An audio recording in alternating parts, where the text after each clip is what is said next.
Okay, so this is a Lyme chat. I am Shannon Ratliff. I am a leader with doTERRA, and I have Lyme disease. And I also have Angela Sealing here, and I'll let you want to introduce yourself too, Angela. She's on. Sure. I am a doTERRA wellness advocate as well, and I do not have Lyme disease. I don't think. I've never been tested. But two of my children do, and so we've had quite a journey of helping them back to health. So Good. So we decided to do this chat because we get a lot of questions from people about how to manage symptoms of Lyme disease, and we just thought it would be helpful to have a call available for people, whether or not you have Lyme disease, your children, or if somebody comes to you and asks you if there's anything that would be helpful.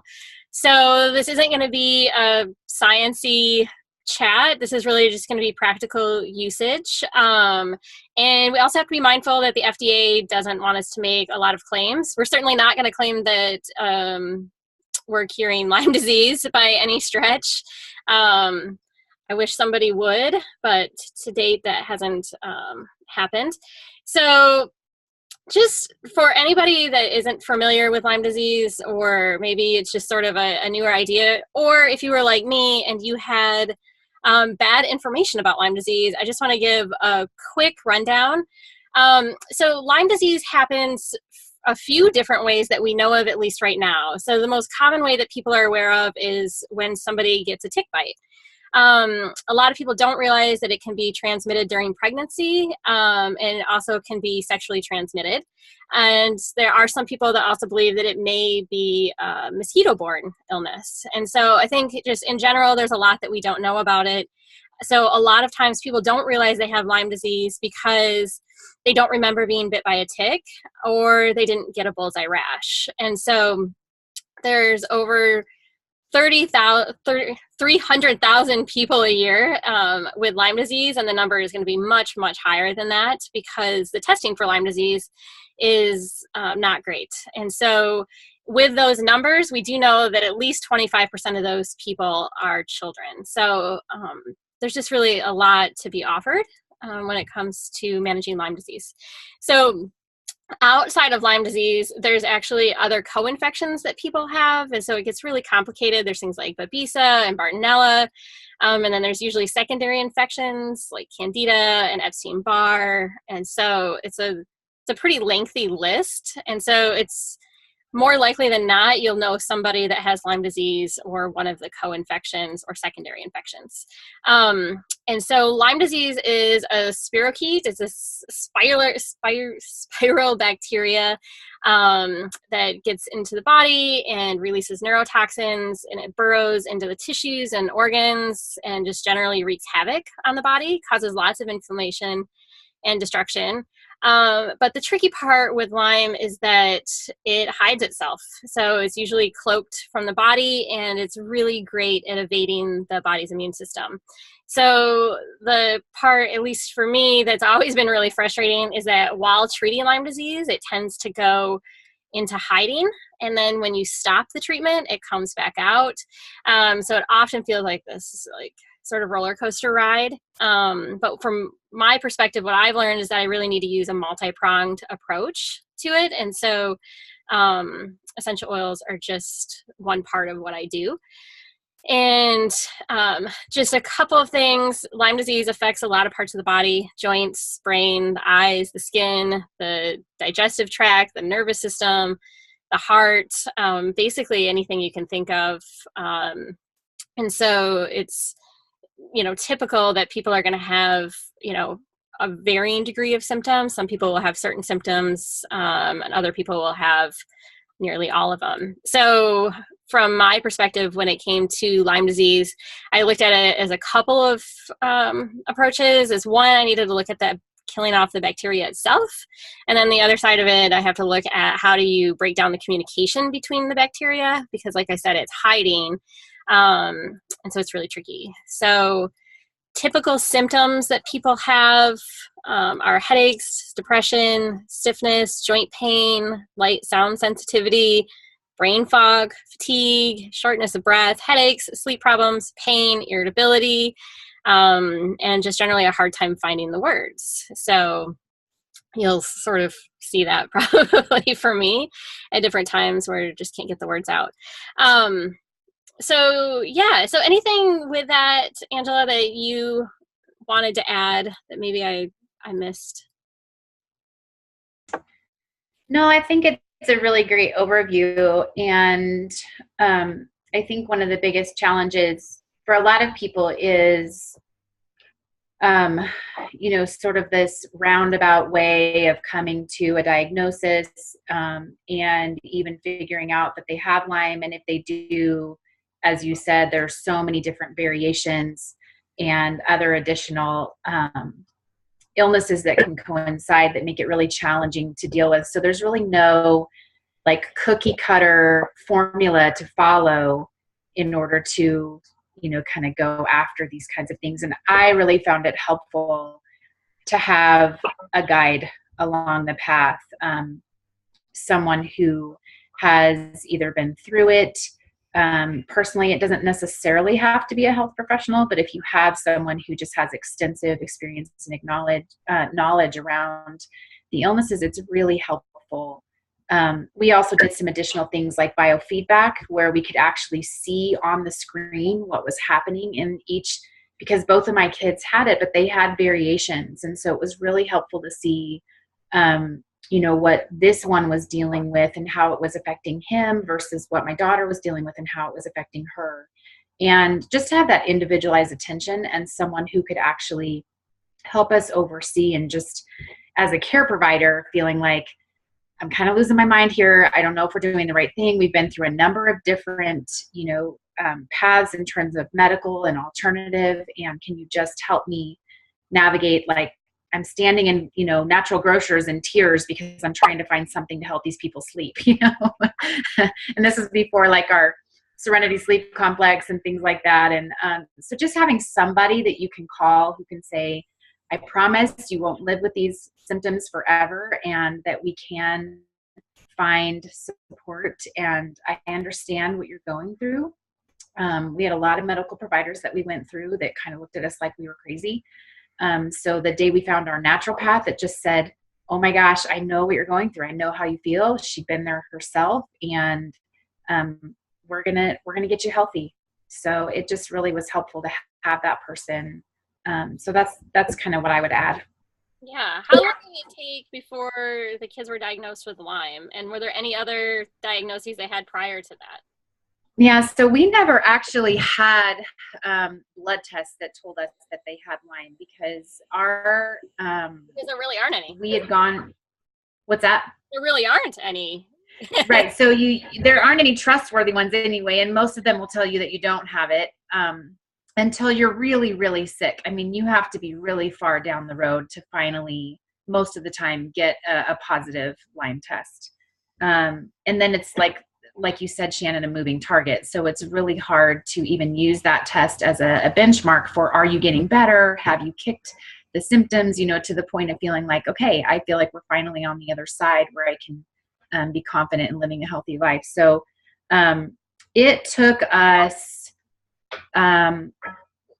for my son, he really started showing symptoms in February. And then I think we finally found our naturopath like in June, which is really a fairly early, diagnosis to say like, okay, I think we found what we need to work on. And then once we started our treatment plan with her, then he was feeling pretty close to normal by the time he started school at the end of August.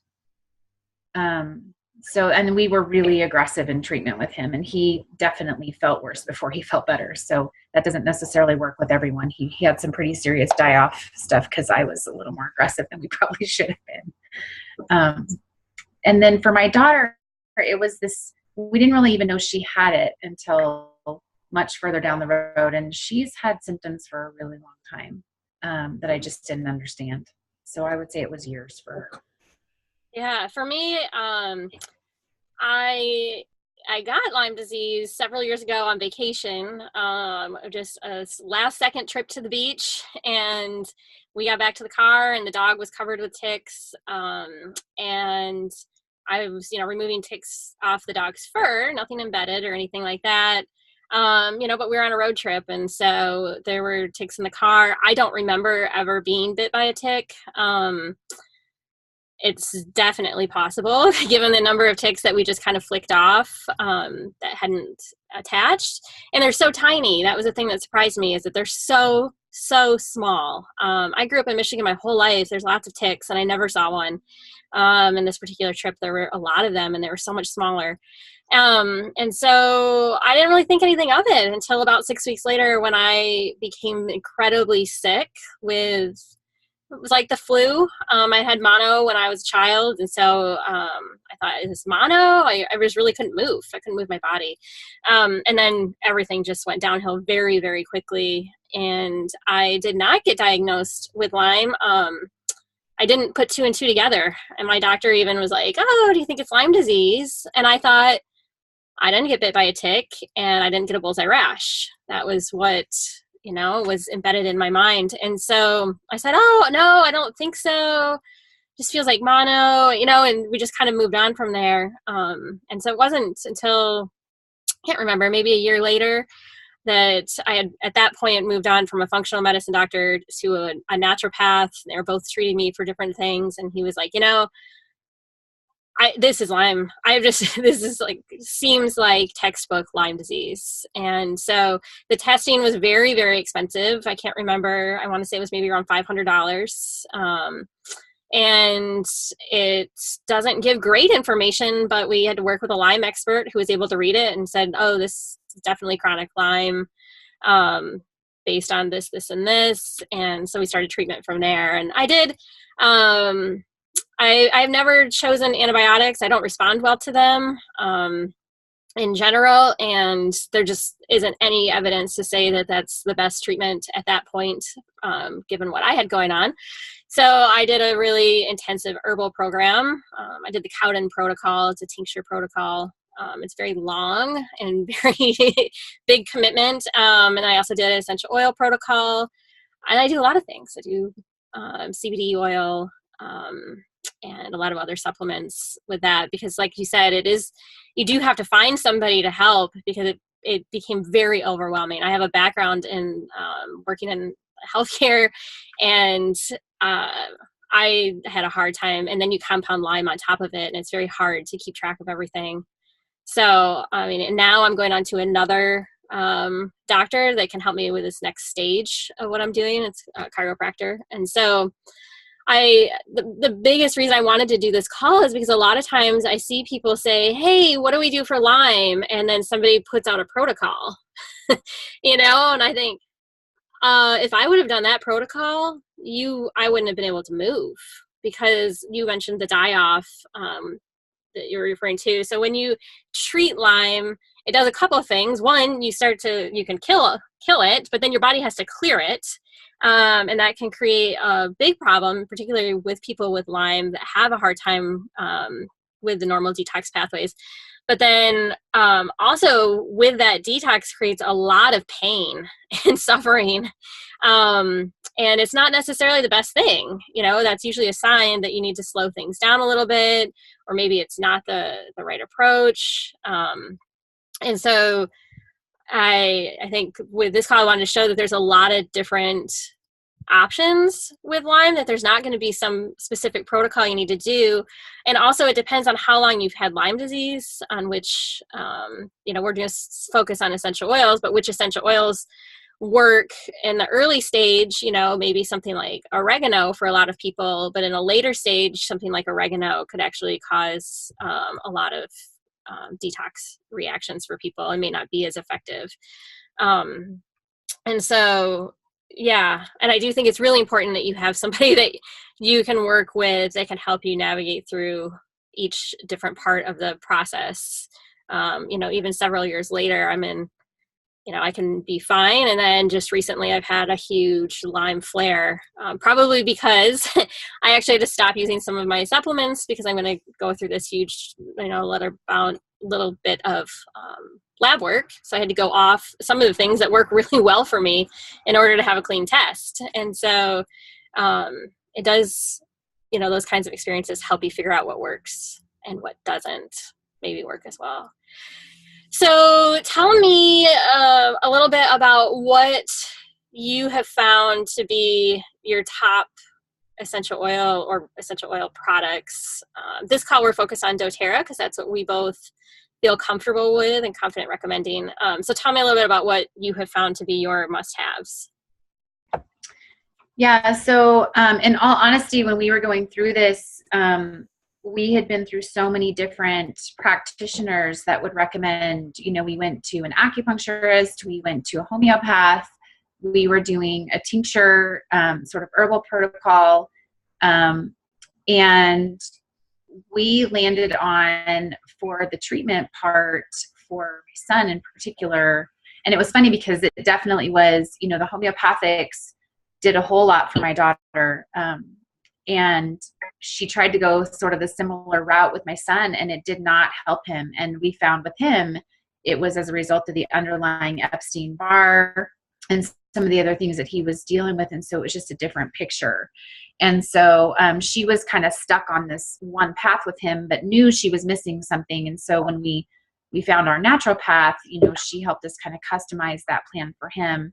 And we ended up actually using a machine called a harmonic quad. It's similar to like a Rife machine, where you're using electronic frequencies to help get in there and actually deal with the spirochetes and the co-infections and things like that. That was one part of our treatment. And doing an herbal cleanse to help, clear the gut, the digestive system, because once you clear it from the blood and things like that, you have to then remove it from the body. And so with all the different things we were doing, I kind of threw my hands up around essential oils because I was like, I can't add one more thing, nor do I think we really should based on what we're choosing for this particular route. And so we used a lot of essential oils for emotional support when we were going through the initial stages. When we had been sent home with, everything looks fine. I don't know, seek therapy because it seems like a psychosomatic problem. We really didn't know what else to do. So I got out my oils and we were using them emotionally as care providers. And if I could do nothing else, I could rub oils on the bottom of their feet and on their belly and to address symptoms, and that's really, I really can say with confidence that we really did use a lot of our products to support the body in what we are going through. And so for us, the Lifelong Vitality Pack or the kids supplements, making sure that we're helping nourish the body while it's going through. There's so many amazing things about that Lifelong Vitality Pack. The more that I study it and the more that I share it with other people, just the support that it brings to the body when you're going through a major, detox like that is the best way that I can describe it, though it's not the, typical cleanse that we're used to. I would say that for us, because a lot for us was related to the gut. So we definitely now, even with the kids, I will do, and for myself even, but I will do that GX Assist and PB Assist cleanse with them just to kind of cleanse and restore the body on a regular basis. We do it about once a quarter or maybe a few times a year. And those particular supplements, really help to get in there. We're actually scheduled for a follow-up appointment next week to just kind of go in and do that biofeedback scan on their bodies and see what are we dealing with? Has anything changed? Do we need to kind of do a little follow-up around this? I have since found Symphony of the Cells, and I think, what I would have done for this protocol back then. And what I love about it is that you have a couple of options. There are 12 different protocols that you can use. And it really comes at supporting the different body systems. And so you can, if your issue around Lyme is your main issue is like joint pain, then, we can go that route, or we can help the body with the inflammation that is present. And that we can all use. There's a specific, digestive protocol. And so for us, that really helps even now if they get into some things. Hands down, I would say the Terrazyme for gut healing for us was really important. Just not only, we often think of that supplement as something that we use when we're just eating processed foods, or we have certain intolerances to food like gluten and dairy and things like that.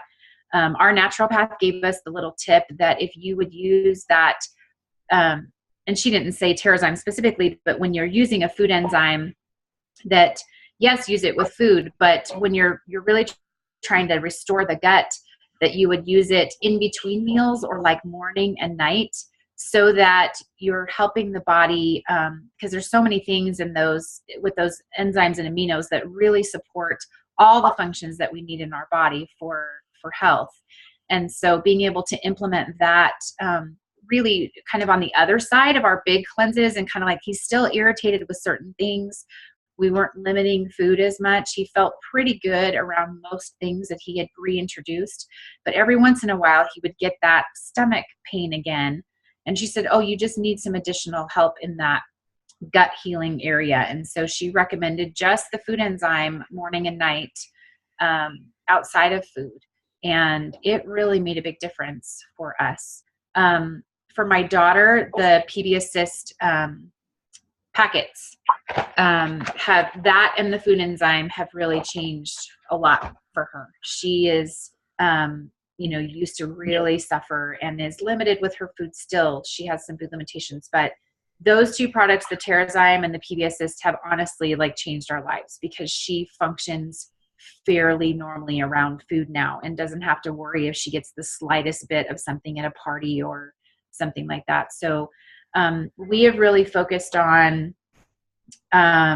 just supporting those body systems, while we also work with a practitioner that can help us navigate the overall piece for each person. Yeah. If you guys don't know Symphony of Cells, that's Boyd Truman's training, for those who know doTERRA, and he's written The Essential Oils Expanded is a really great resource just for different ideas that you can try, and it will refer to a specific protocol that you can try, or a couple different protocols, and then there's a booklet that walks through the different protocols. But he offers a training on that if that's something that you're interested in getting more involved in.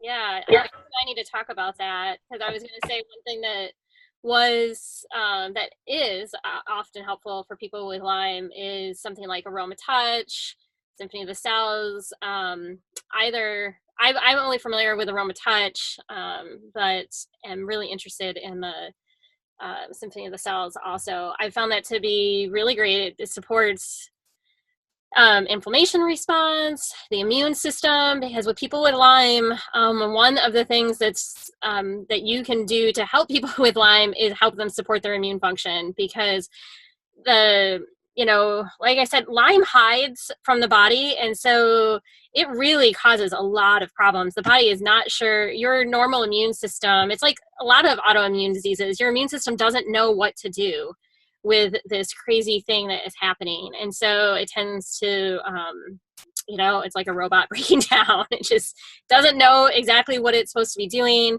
And so supporting the immune system is really helpful. There was a time where, if somebody sneezed around me, I was going to get sick. And that's, coming from me, that I barely got sick most of my life. I was an incredibly healthy person before Lyme. And so Aroma Touch, Symphony of the Cells, those things can be really great, not just for the physical aches and pains, but for the immune response. And also the stress response on the body. So there's, you talked about the emotional support with oils, and it's funny because I'm a pretty science-minded, research-based person, and I'm very kind of come at things analytically oftentimes. And I've used essential oils for over 20 years for a lot of different things. And one thing I rarely used them for was emotional.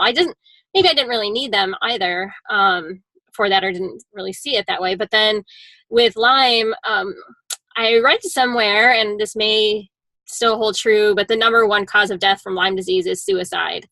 And having gone through it, I can say, sure, Absolutely. I'm not surprised in the slightest. It's a very miserable existence at times, especially for people that don't have help, which is a lot of people. People are often diagnosed with MS, Parkinson's, fibromyalgia, chronic fatigue, lupus, just a host of autoimmune problems, of which most people look at you like you're insane.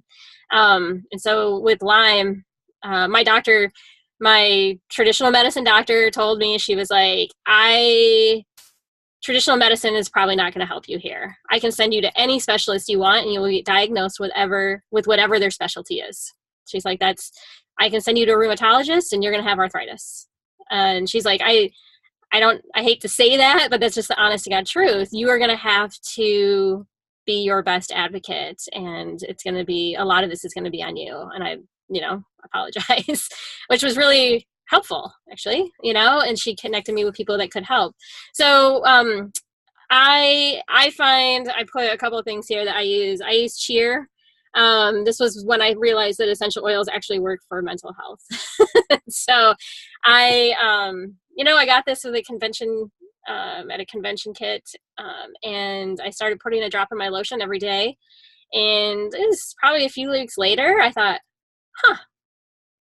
that's really interesting. I noticed a big difference in my mood, from just a drop in my lotion every day when I got out of the shower.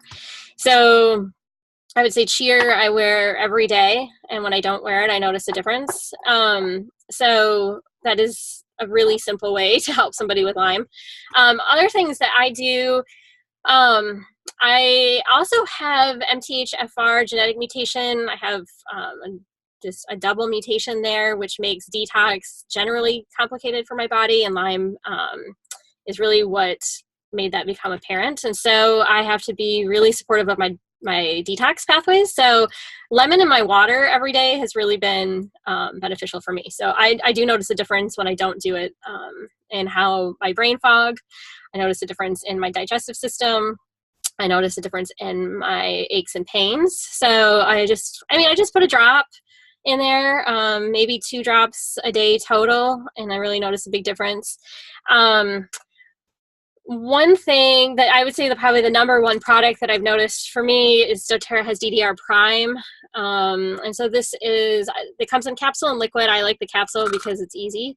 And I take 1 a day most of the time. You can definitely use more with Lyme, but for me, I have to be really careful. So I've gradually gone up with that. And so it's a blend of frankincense, wild orange, lemongrass, thyme, summer savory, clove, and aioli. Clove and thyme are often recommended when it comes to essential oils and Lyme disease. So I really noticed. This is one of the ones I had to go off to do my recent labs, and I had a big flare in my aches and pains. Something about Lyme disease is that oftentimes Lyme disease goes dormant under treatment, and it reemerges and with a great big party of friends when you stop treatment, because it creates this biofilm around itself. It hides. It's really, really good at hiding in the body. So when you stop treating it and everything's nice and safe, then they all come out to play. And so when I stopped taking this, I noticed joint pain, particularly. And so I really like this, but I do alter it with On Guard Plus soft gels from doTERRA. That also has similar oils, but it has cinnamon and it has melissa, and those are also 2 oils that you'll often see pop up when it comes to managing Lyme. So what I tend to do is alternate. When I did my herbal protocol, one of the important parts of that was that you were alternating your treatment every few days, basically to try to prevent that hiding and reemerging. At least that was a theory. And so I do that with DDR Prime and On Guard Plus. Helps my immune system too. Hands down, the number one thing that helped me get through some really challenging times with joint pain was white fir. White fir essential oil is phenomenal for anybody that has those kinds of aches and pains. It could take me from just an absolute place of not being able to move to being functional within 10-15 minutes. It was really fast for me. And so I recommend that, at least as an option. Deep blue for a lot of people works. It's got wintergreen in there, so you're getting some relief. But white fur is really what does the trick. I do get a lot of brain fog for sure. And so some of that comes from those things, you get, like, you've got to look out for candida and the digestive system. And so, like you said, the GX Assist and PB Assist and Terrazyme have been really helpful around the brain fog. And I highly recommend those. And then one thing that, whatever reason, there's a lot of reasons, is ylang-ylang oil. Ylang-ylang is great for the there's good research around antimicrobial properties with it. There's a lot around mood and just focus, that kind of thing. So ylang-ylang is something I use a lot. Headaches are a very common issue with people with Lyme. I'm fortunate that I don't get those a lot, but ylang-ylang will help for that. It did wreak havoc on my endocrine system. So ylang-ylang also helps with a lot of hormone issues. And I had very severe life-threatening adrenal fatigue before I got diagnosed. And so ylang-ylang was also helpful there. Insomnia is not uncommon, or sleep disturbances with people with Lyme. Ylang-ylang also helps with that. So, for whatever reason, it tends to be my magic oil a lot of times. I use a lot of patchouli.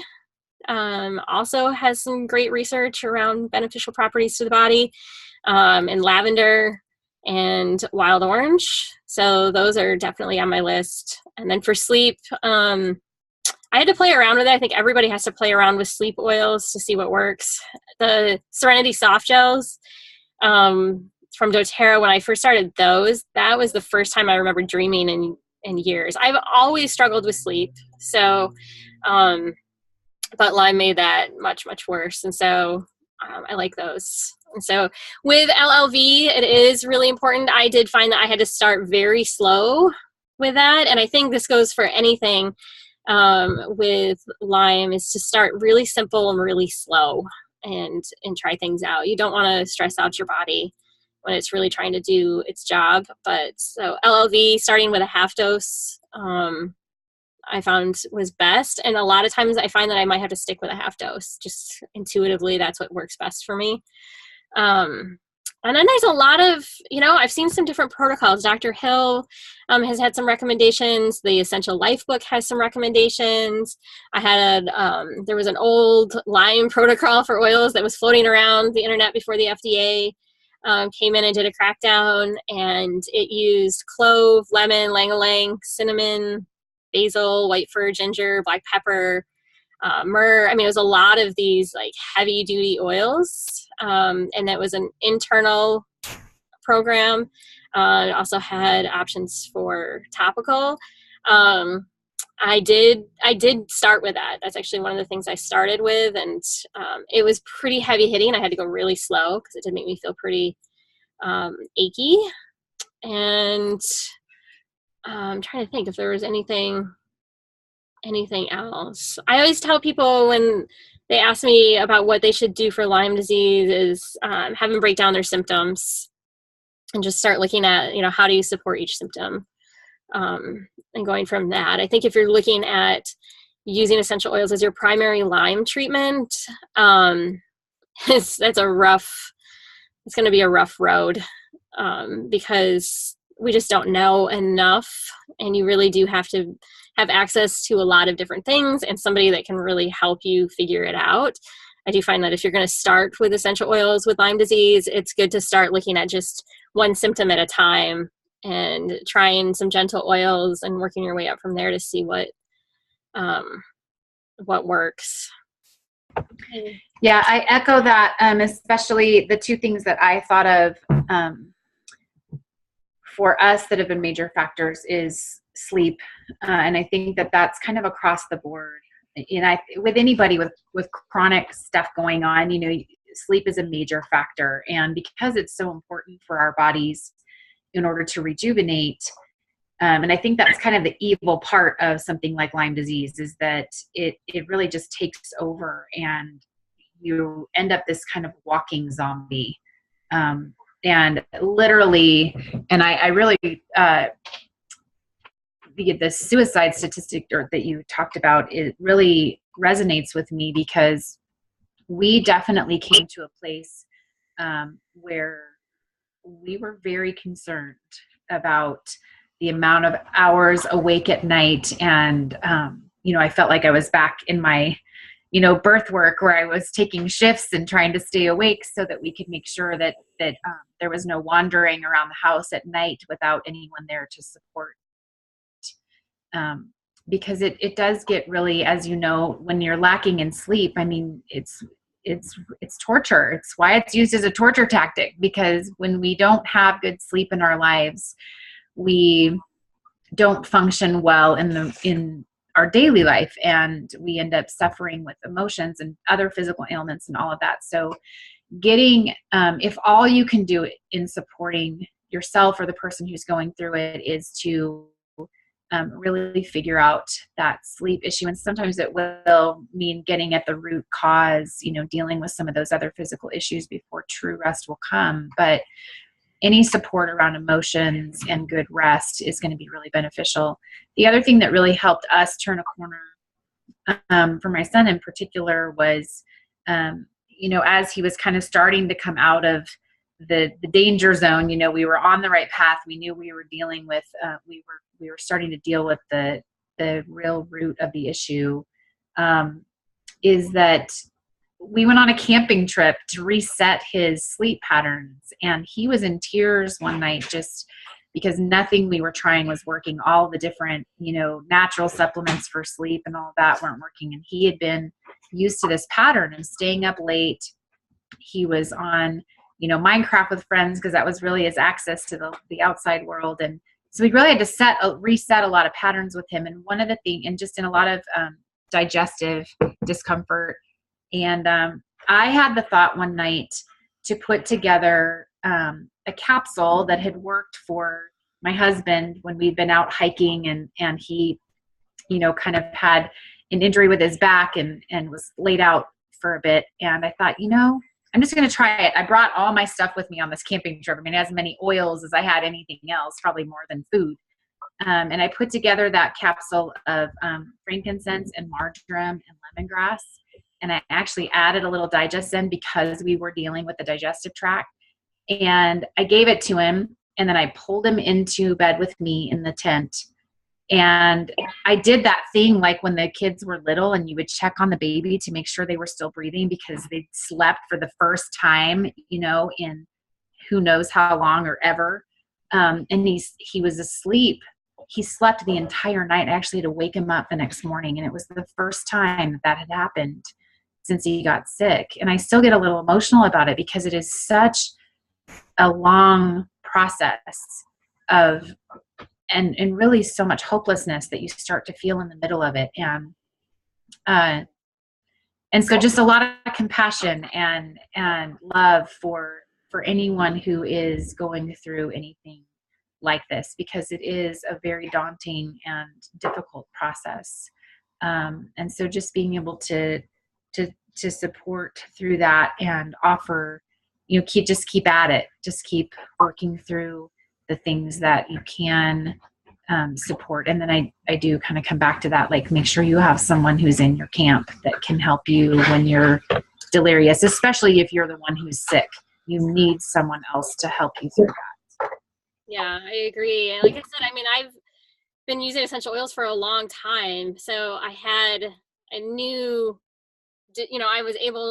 I knew myself different oils that would help with different things. And, I had access to all of these different oils so that I could try this thing or I could try that thing or whatever to find what's best. Because there is a big intuition component to it. It's different when it's kids, but also they are able to be fairly intuitive, but they also react generally pretty quickly to things too. So you can try it. But it's like you said, it is good to have some patience and perseverance, and to work with somebody that does know about oils in a way that they can help you try different things. And if you're really open to doing it, I mean, I couldn't imagine how somebody with Lyme disease could go without essential oils. Because for me, it's just, when other things failed me, they were always something that would have some impact. There was always an option to help me sleep. There was always an option to help with my joint pain. There was always an option to help with my headaches. There was always an option to help with digestive issues. I mean, it's awful. I've never had that my whole life, and it's this diet change and that diet change. I mean, I did all of that as well. So it's just it's a really big process. So find somebody. I'm happy to help answer questions when people have them, or connect you with somebody that can help too. I mean, as long as you're open to being flexible. So I don't know if people need to get in touch with you, if they have questions, what would your preference be for how they get in touch with you? Email's fine. I'm lifesbreatheo@gmail.com. Or you can find me on Facebook, Angela Sealing, and I can connect that way too. I'm thankful that we have science behind the emotional use of essential oils as well, so that you can get your science brain wrapped around that. I'm the same way. I didn't really use them that way for a long time.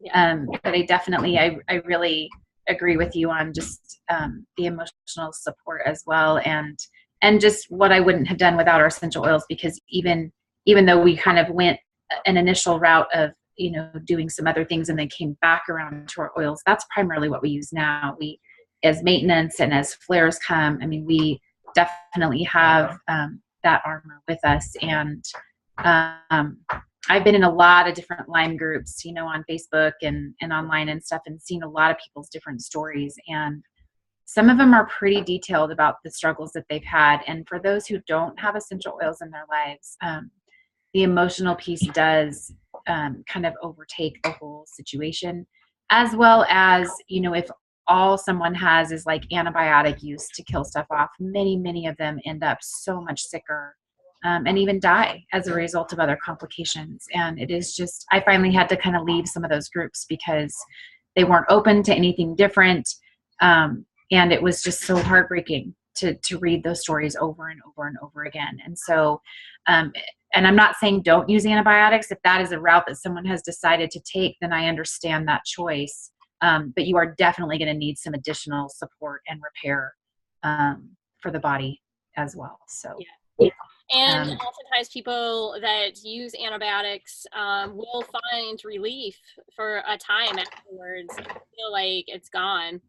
But the more typical reality is that it's not gone. It'll come back. You'll have a relapse later and may not tie it back again to the initial infection. And so I always say, even if you choose antibiotics, you're going to need an ongoing, probably lifelong plan for managing your immune system and just keeping your body at optimal functioning, keeping your digestive system at optimal functioning, especially after antibiotics, because both of those things can suffer as a result. So if anyone needs to get in touch with me, it's Shannon Ratliff Wellness at Gmail. Like I said, I'm happy to answer questions. If anybody on the call has questions, feel free to unmute yourself.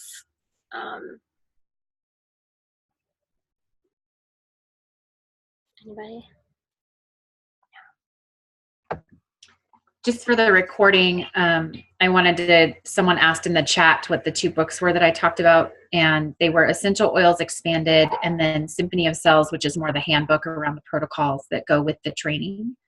You can get these at truewellness.com. It's TRUWELLNESS.com. And so, and they're relatively inexpensive. This little Essential Oils Expanded is a really helpful book, even if you don't use Symphony of Cells. It's just a really great go-to for different things that you might come across. So, yeah, I need to look at that one.